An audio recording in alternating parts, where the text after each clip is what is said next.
something. Yeah. So try your beginning of our routine. So you have a 5, 6, 7, 8, 1, 2. Try that. Beginning routine. So then you're going 5 and 6 and 7, 8, 1, 2 and 3 and 4, 5 and 6 and 7, 8. Yes, yes, very good, very good. Now try it again. If I was you, I would put my hand here and I would go first through the basic action. Make sure my tummy is always come to that collecting point. To 1. So you go through here, then there, there. So this is always active in an easy way, not like you have to kill. So just check it if it's active enough or consistently active. Just put your arm on your tummy. Make sure this action is always there with you. 5, 6, try with me. 5, 6, 7, 8, 1, 2, 3 and 4, 5 and 6 and 7, 8. So first point, like you say, pointy. Point number 1, I would make sure I have this action active, but it's not crazy. It's just active, feel good, music good. So have that basic action in the tummy, which is very often being forgotten. That's number 1. Then I'll show you my point number 2, number 3. So just put your arm here. 6, 7, 7, 7, 8, and return. 8. Even here, 5, 6, 7, 8, 1. So it's not 8. It's 8. Okay. So you always get into that action. 5, 6, 7, 8. Better. Look, that's already better. Even here, lockstep. What is the difference lockstep in cha-cha and samba? Of course, in cha-cha, I would be more doing like a question mark with my hip. And of course, a lot of rib cage, but I would be doing more like a question mark with my hip. In samba, I would be thinking flexible tummy. Gung, gung, gung. Again, this action. Gung.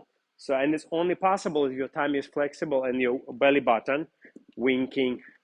So try it. That was much better. Because you have tendency to do beautiful actions, but which are stopped. So you do kind of 5, 6, 7, then boom. Yeah, it's 5, 6, 7, 8, 1, 2, and right. So they go to the tummy. They're being brought back together to the tummy.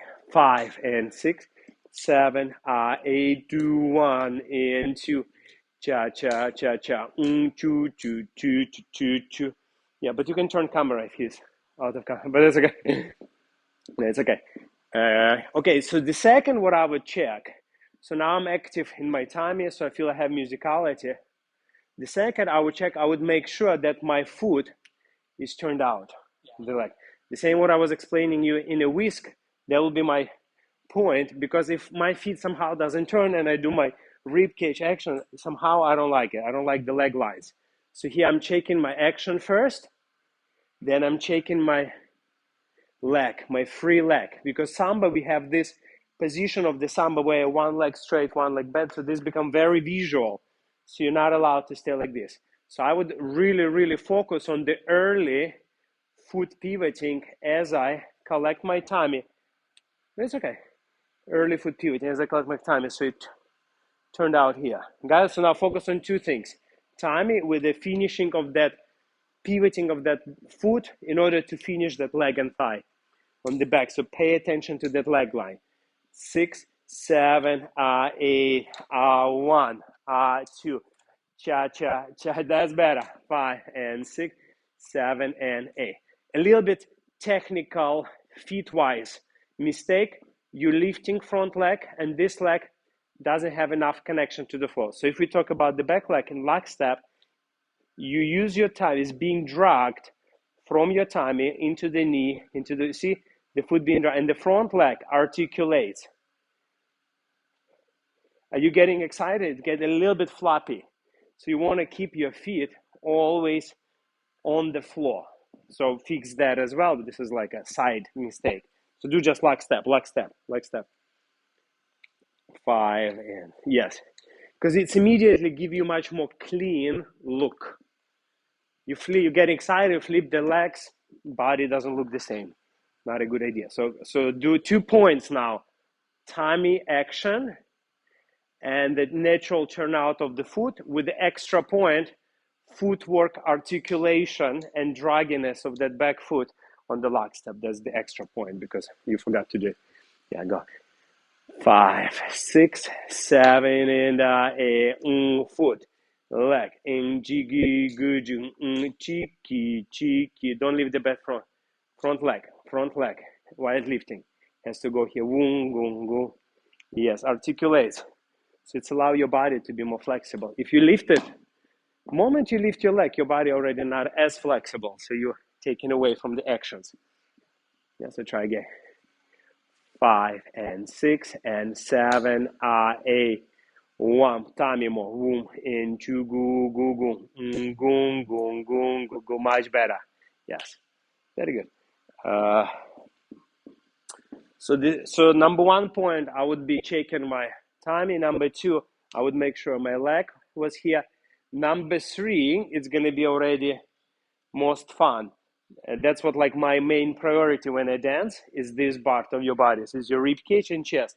So I want all my step be part of the chest movement. Not like I add actions to the chest create my action, chest create my step. So it's not you do step then chest, it's the actually chest creates a step. So here, once my tummy is working, my foot is good, I would make sure my dancing is come or being led from my rib cage. So this motion, boom, boom, boom, boom, boom, there.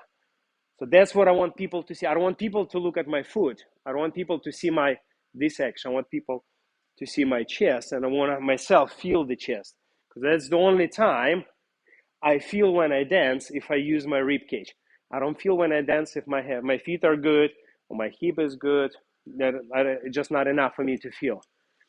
I think for you it will be the same, right? Let's try that. Point number 3 is a rib cage. 6, 7,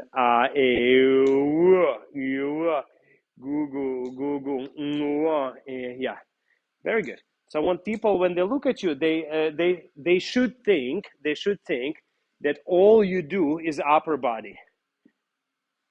But funny enough, you just trained your stomach, you trained your legs, and then you do upper body, which is your priority. But besides upper body, of course, you want to do that basic action. You want to do your legs and feet, boom. But only people see this, boom, how you use this, the flexibility of the upper. That's the most beautiful. That's where 2020